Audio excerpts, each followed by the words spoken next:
All right, guys, welcome to the next lesson. So we're going to start with a little bit of a recap on what we've learned about World War One so far, and then today we're really going to talk about the U.S.'s role in the war before we move on to its effect on the American home front. So remember that the United States wanted to remain neutral when the war started. We tried to not pick a side. We were trading with both Germany and with Britain, with France and with Russia, and all these countries before the war started, at the very beginning of the war. But the British Navy put up a blockade of Germany. And so this meant that we had stronger trade with Britain, right? We couldn't trade with Germany anymore. And German U boats or submarines sank many ships, including ships that had American people on them. And this angered the United States. And one of the worst sinkings was of the Lusitania, which was a British ocean liner. And it was sunk off the coast of Ireland on May 7th, 1915. And of the almost 1,200 who died, 128 of them were Americans. And this really angered the United States. And yet we continued to remain neutral. So the U-boats, as they were nicknamed, the German submarines, continued to sink other Allied ships, and they killed other Americans. But President Woodrow Wilson, backed away from any kind of military action against Germany because he did not want to be caught up in the war. And in 1916, Wilson was reelected as president. And in fact, he campaigned on this slogan, "He kept us out of war." And here is a newspaper that from the Washington Times from when the Lusitania was sunk, right? And yet, shortly after Wilson's reelected, we end up getting involved in the war. And why? Well, because Germany declared unrestricted submarine warfare. This meant that they were going to open fire on any ship they saw in the Atlantic Ocean if they saw it and they wanted to shoot it down, if they felt like it would help their war effort. There was also the Zimmermann telegram that the United States received from Great Britain. Remember, the British had decoded it. And the Zimmermann telegram was a secret proposal from Germany to Mexico, where Germany proposed an alliance with Mexico against the United States and promised that Mexico would get back land that they had lost to the United States, like Texas, New Mexico, and Arizona, in return. And the United States was not happy about that.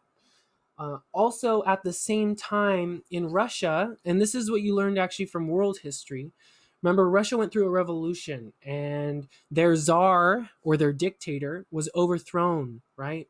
And the communists took over in Russia and it became the Soviet Union. And they took Russia out of World War One, right? So they left the war. Remember, Russia was a part of the Entente. So it leaves the war after the communists take over Russia. And that meant that the United States could now join the side of the Allies.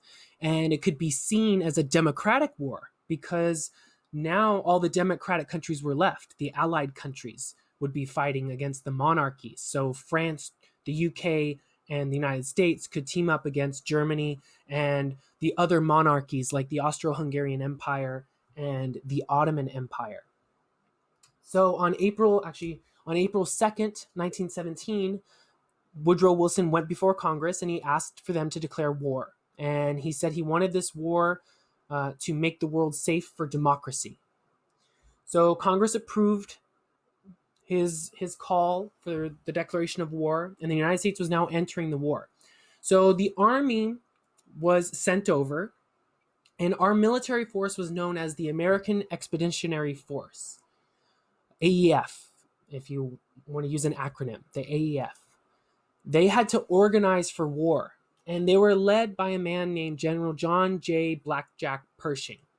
And he got that name Blackjack because he'd been a commander for some black troops in the United States military.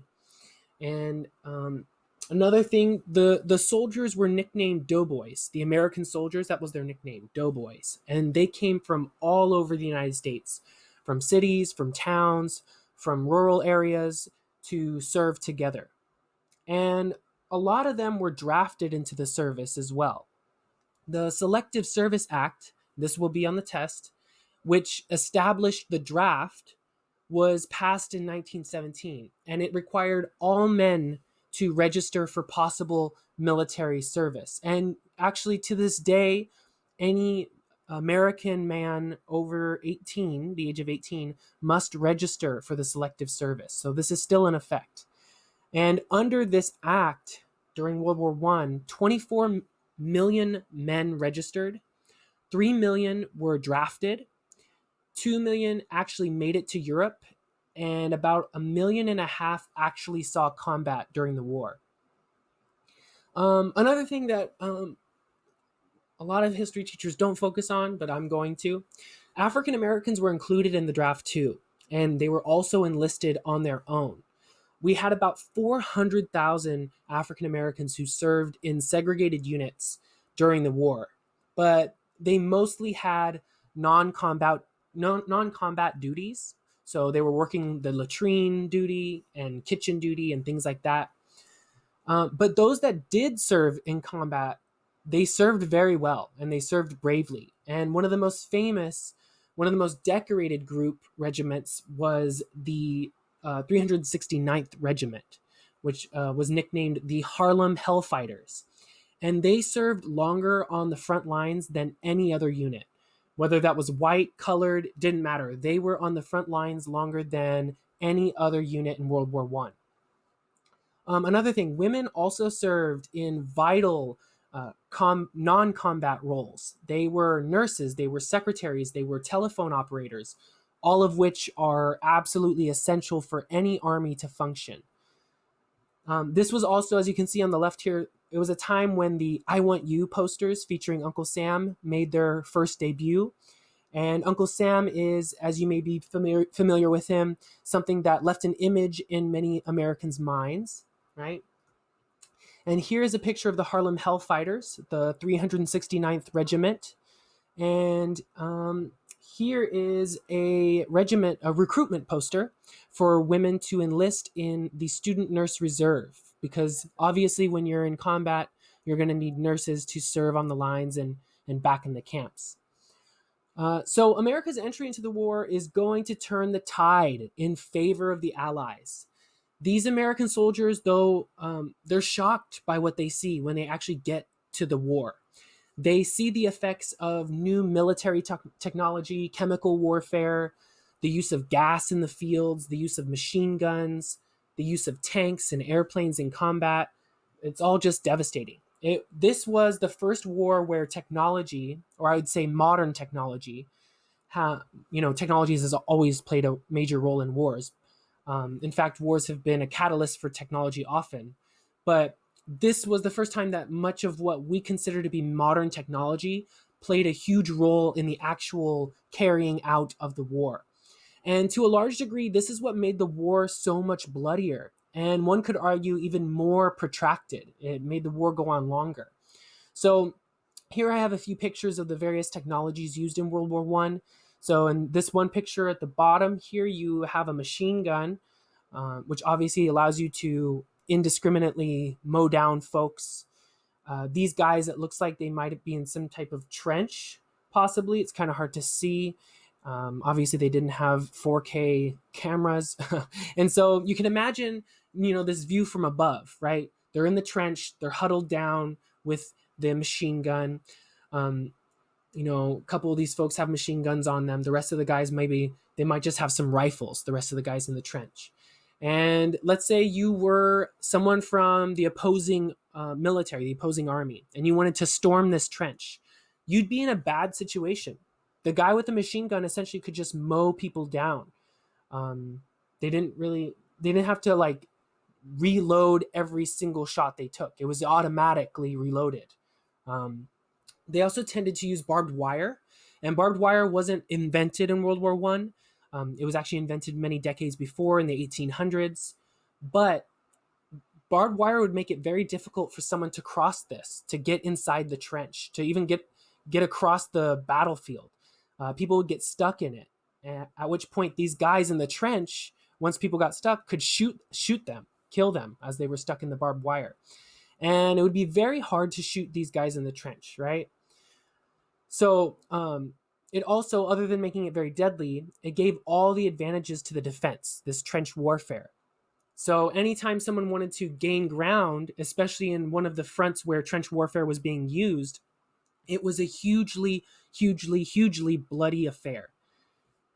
The other technology that came into mainstream use in World War I was the use of gas, and in particular poison gas.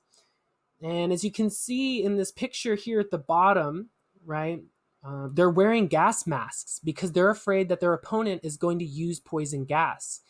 And the benefit of gas in particular is, let's say you have an artillery shell that you throw over and it doesn't hit anybody, but then it starts releasing a canister of gas. And so it doesn't have to be a direct hit. It can just linger there and infect the entire trench, right? You don't have to be as accurate necessarily. The wind can carry the gas to the people and kill them, and it'll affect everyone there. And gas warfare was, actually the Germans weren't the first to use just gas warfare, but they were the first to use very lethal, what we would call poison gas. And in particular, in 1915, they used chlorine gas. Chlorine gas, which immediately attacks the respiratory system of the person who inhales it, right? It gets into your lungs. And they essentially choke to death within seconds or minutes. They also use phosgene gas, which, because this did not really stimulate that choking, and in some ways it could infiltrate the respiratory system even more. So it had a delayed effect. So it would linger around. And you have the use of mustard gas. Mustard gas was very hard to protect against. It wouldn't immediately have you choke to death like chlorine gas, but it would like blister you. It'd be severe blistering. It would essentially take you out of the battle. It was also very hard to protect against, and it would also linger around in the trench. So it made the trench a very toxic environment to work in. So clearly, these are very, very, very ugly weapons. I mean, war itself is ugly. Weapons themselves are ugly. The machine gun is not a pleasant weapon. It can mow people down. But even people who view something like a machine gun as an acceptable thing tend to view these things, poison gas, as particularly ugly things to use. Other weapons that showed up in World War I, one of them is the tank. As you can see, the top left picture here, right? So the tank is a big one. Obviously, with these treads that you can see at the bottom, that's what these are called. They don't have wheels; they have treads right here, right? With these treads, tanks could go through tough terrain. It's heavily armored. When you talk about this trench type of thing that we've just been talking about, well, if you got this big hulking beast of a machine, maybe that could roll through the barbed wire and take some, beating, and maybe eventually, so you could imagine a tank over here. It could eventually and actually be part of an offensive campaign against a trench like this that you see in the bottom picture. And we've also talked about extensively about submarine warfare in World War I in our previous lessons. The Germans especially used it a lot, essentially to have a chance against the dominant British Navy. Unrestricted U-boat warfare was one of the primary reasons, remember, given by the Americans as to why they entered the war on the side of the Entente or the Allies. And in some ways, also the best foreshadowing of what would play a major role in future wars. It was the bringing of heavier than aircraft into the war. So particularly, we're talking about airplanes. So before this war, you had stuff like balloons and zeppelins used for reconnaissance, used to see, where we should aim the artillery, where the militaries were located, where their soldiers were at. So that's what reconnaissance means. So they used to use balloons and zeppelins to try to do that. But now you had the Wright brothers, only a few years before, inventing the engine that powered heavier than air aircraft and what we call airplanes, right? At first, the airplane in the beginning stages of the war was used for reconnaissance, just like balloons used to be used. But as the technology improved, as the engines improved, it started to be used for bombing. It started to actually be used for air-to-air combat. And it obviously led to more and more deaths. There are also new health issues. that they deal with. As you may recall from your world history class, a lot of these battles were fought over trenches. Soldiers dug these deep trenches and fired back and forth at each other. And in these trenches, you had all sorts of health issues. Trench foot, right? Shell shock, which today would be considered or be known as post traumatic stress disorder, which is people who go into shock from having been fired at and hearing all these bombings, relentless bombings. And it causes like psychological issues. And soon the Central Powers were overwhelmed. The Austro-Hungarian Empire and Germany surrender, and an armistice takes effect on November 11th, 1918 at 11 a.m. This is still, a holiday today in Europe. This is known as Armistice Day or Remembrance Day. In the United States, we changed the name to Veterans Day. So for the United States, we had 110,000 who died in combat and as a result of disease. And we had over 200,000 wounded. And you can look at the chart on the right to get a breakdown of how devastated the countries that participated were for military deaths. So this doesn't count civilian deaths, just military deaths. You had countries like Russia and Germany that lost around 1.7 million, while the United States lost only about 110,000, right? So it was a devastating war, not that so much for the United States, but definitely for almost all of Europe, right? So that's going to be it for this lesson. Let me know if you have any questions, and I'll be sure to try to help you guys out.